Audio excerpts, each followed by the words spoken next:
Hey everybody, how's it?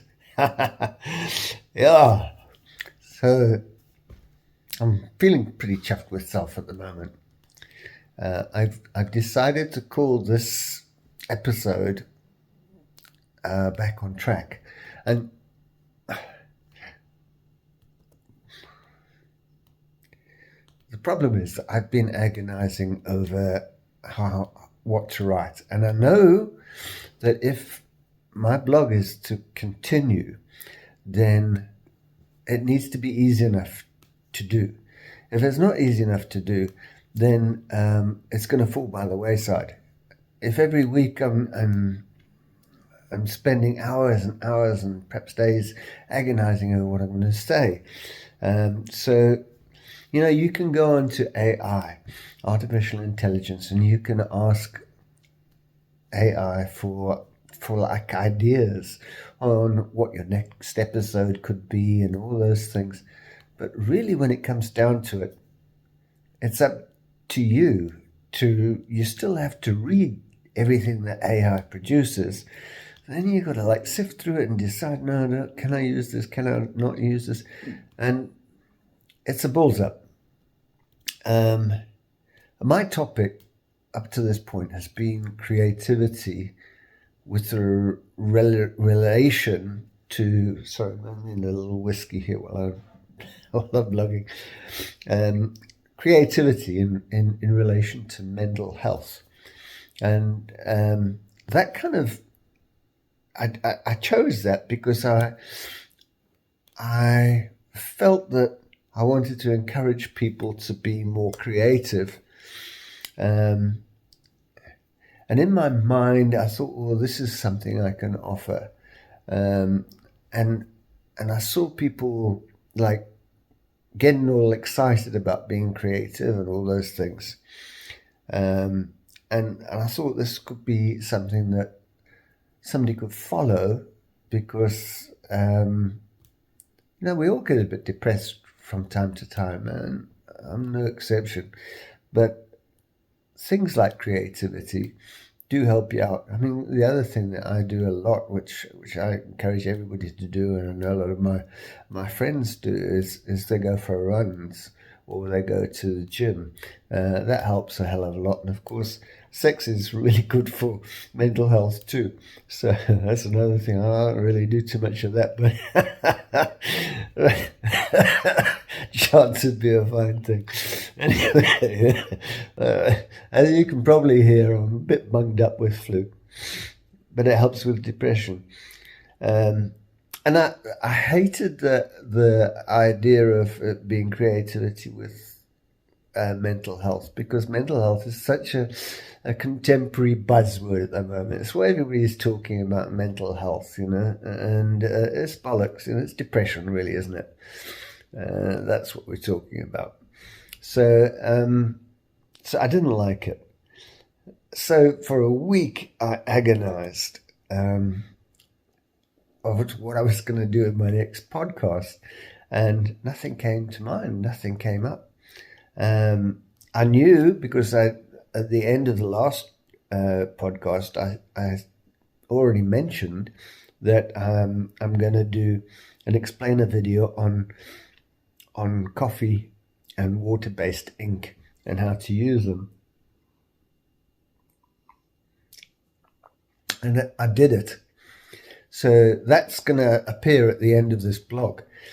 So if you're interested in learning something creative to do, then we can still do it. But thing is, a blog needs to be authentic. And if you're struggling too hard to create a blog, then you're not going to have a blog for very long. So it needs to be something that you can float. It needs to be something that you can shoot from the hip. You don't really need to script it. It's something that just happens organically, naturally. So then it came to me. It's not my creativity that draws people to my story. It's what creativity empowers me to do that makes my story interesting. Here I sit in Cyprus. Why? Because I've been empowered to be in Cyprus. It's the difference of my lifestyle compared to other people's lifestyle that makes it interesting. And I really want to say this, and I wrote this down here, so it's in my script. It says, try not to sound like a dick. But the fact is that my life's quite interesting compared to a lot of people. And it's something that happens because of the creativity. Now, if you wanted to have this lifestyle that I've got, then nurture your creativity, because that's what's empowered me. And don't think for a second that I've always been this way. I've kind of worked on it. So it's the things that I get up to because of my creativity that makes my story different. I've always been an adventurer. I left home at 15 years old. When I look at 15-year-olds nowadays, I just shake my head and say, fuck it. You know, how can you even let a 15-year-old cross the road? And there I was, going off to the fucking army. But I've always had that ability to I don't know, I've always believed in myself enough to be able to float to the surface. And what happens when you mix creativity with courage is you have an extraordinary life. And in that way, I have been courageous. Now, that doesn't mean that I'm good for a punch up. I'm not. But I am quite. Like I said earlier, I try not to be a fucking dick when I say this, but I am quite courageous when it comes to doing things which I might find like horrendously scary. So that's it. I've written a whole heap of things down here, and I'm just trying to figure out where I am. So I live an extraordinary life, and I'm kind of someone that, as a viewer, you can travel with me and share in the adventures that I have while I'm on this life. I've had tremendous adventures here in Cyprus. I don't talk about them because that's not what the podcast's about. The podcast is about creativity. And that's why I'm so happy that I've made that change from creativity to just lifestyle. And I think I'm going off script here, but I'm thinking to change the name of the thing. Creativity and mental health is not what this is about. This is about creativity and how it's empowered me to do some pretty extraordinary things, and documenting those extraordinary things in a way that might be entertaining for someone like yourself to listen to. So that's what it's all about now. So here I am in Cyprus. Why am I in Cyprus? Why aren't I back in Wales? Why aren't I back in perhaps South Africa? What makes me so special that I can just spend 3 months in Cyprus? Nothing, except that same mentality when I was 15 years old that said, fuck it, I'm going to go and join the army, kicks in every now and then. And I decided that I wasn't going to endure the British winter, just sitting and watching the rain beat on the window. No, I'm going to go find myself a warm climate and live comfortably for those 3 months. And that's what I did.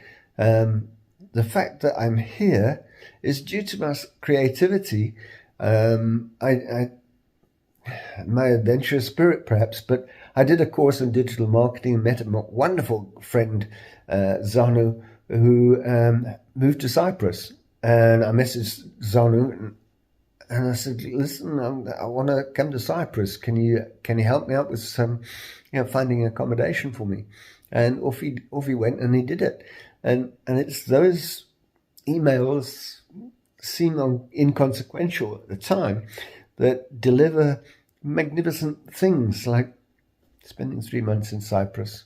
And I do like to spend like a longer time. I wouldn't come here for 2 weeks.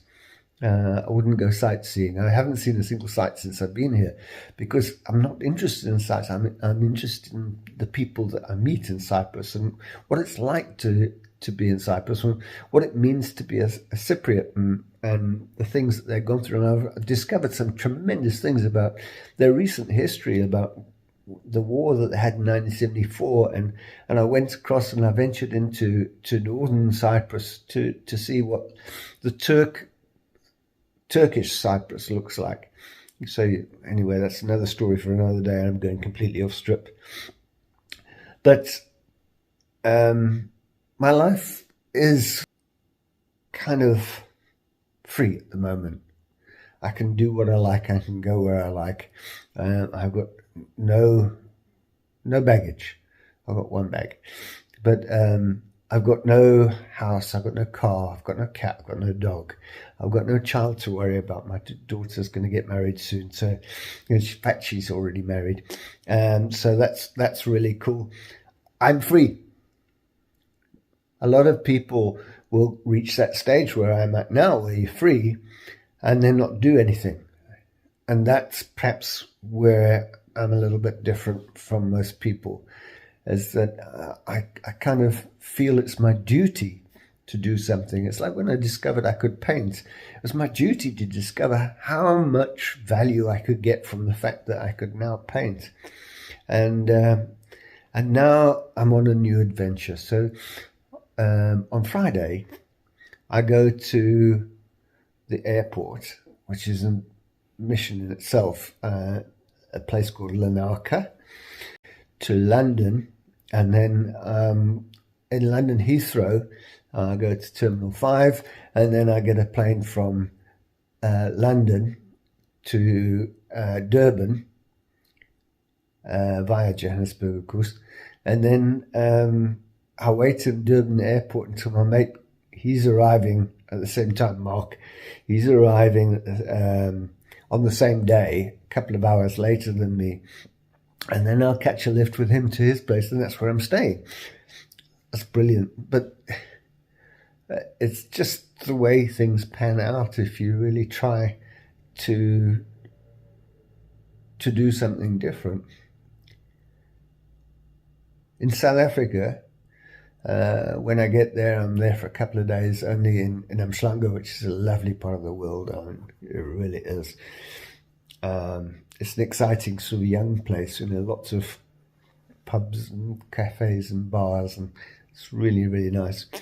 Then I go to the Midlands, which is beautiful. It's like more tranquil, but that's for my daughter's wedding, and that's going to be great as well, because as the father of the bride, I get to give a speech, which I'll look forward to doing.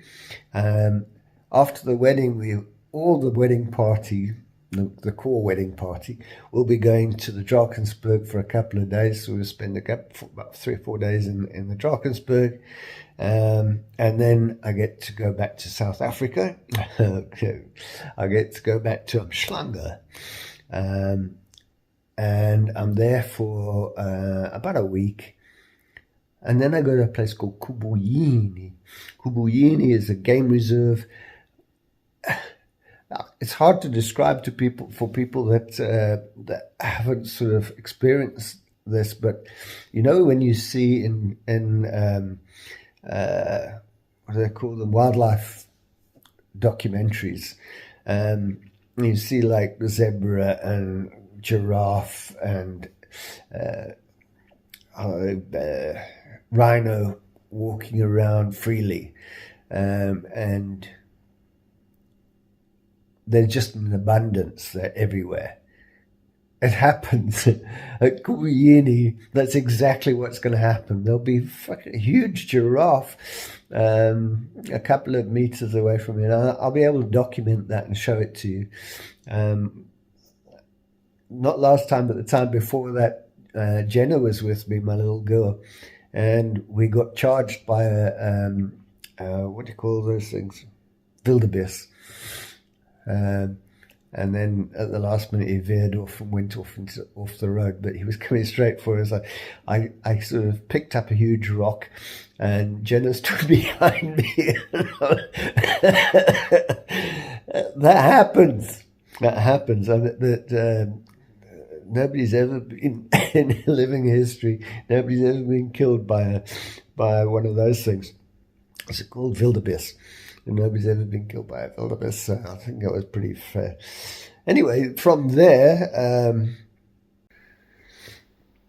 I think I've just been talking to myself for a little while because I think this thing died. Anyway, when I got to was Kubuyini, and I think I was talking about the incident with the wildebeest. Anyway, from there, I'm going to a place called the Mantis and Moon on the south coast of Durban, of Natal. And it's another example of how the creativity that I do empowers me to do stuff that normally wouldn't be in my reach. So at the Mantis and Moon, they've given me an absolutely incredibly reduced rate so that I can do their digital marketing for them in lieu of paying exorbitant amounts of rental. So it means I can stay there for longer, and it also means I get to do something more creative again, and I've got such a wonderful thing lined up for there. I'm going to be doing a flash mob with my old friend Wiseman and Yondella. If you haven't seen that flash mob, it's on my YouTube channel. Have a look. It's really, really remarkable. Talking about that particular flash mob video, it's just gone crazy the last couple of weeks. It's been on my channel for about 2 years almost, and it's had 5,700 views, which I think is reasonably respectable. It's just gone up to 17,000 views in the last couple of weeks. So all of a sudden, the algorithm or Google have decided they like it, and they're just shedding it all over the place. So it's wonderful.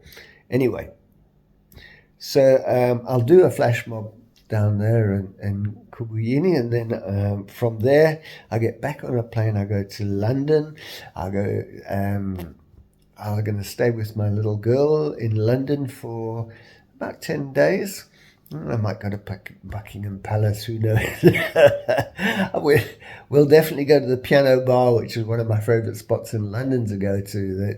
It's just a really, really average bar, but they have a piano player there who can play just about everything that you can think of, and he sings beautifully as well.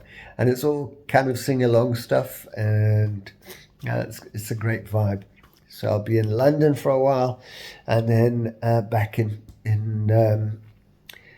into Wales. But does the adventure finish in Wales? No, it doesn't.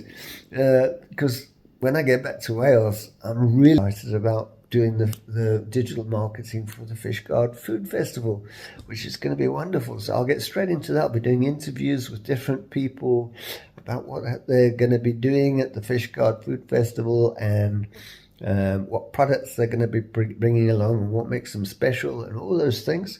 So that's going to be really, really cool.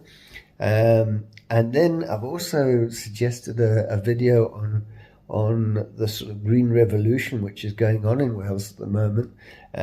So that's another project that I might get involved in. And all this will take me through to about October 2024 this year. And these are things that I can write about from the hip. I don't have to agonize over what to say. And that's why I believe that this podcast system of mine will actually continue. And And I'm glad, because it's nice to be able to document your life out like this. These are the things that flow easily, it says that on here. And so what will the future of my blog look like? I've written that there. The next blog will be about what I do next. So it'll talk about the flight all the way from Cyprus. It's not easy. It's from a place called Larnaca in Cyprus to London, and then I spend the whole day at the airport, and only in the evening I get on my flight to Johannesburg. I get up at Joburg, and then I have to get another flight to Durban, and then I have to hang around because my mate's coming on a flight about a couple of hours later, and he's going to be arriving there in Durban, and we're going to go together to his place, and I'll probably have to sleep for a week. But that's what it'll be about, and it'll be about exploring Umhlanga, and hopefully I know it's going to just flow as this podcast has flown. I don't know how long this podcast is going to be, has turned out to be, but I've enjoyed talking about it, and it's easy for me, and it takes all the pressure off what I'm going to say if I just document what I do. And I'm really hoping that you'll enjoy hearing about my adventures and my travels, and I'm really hoping that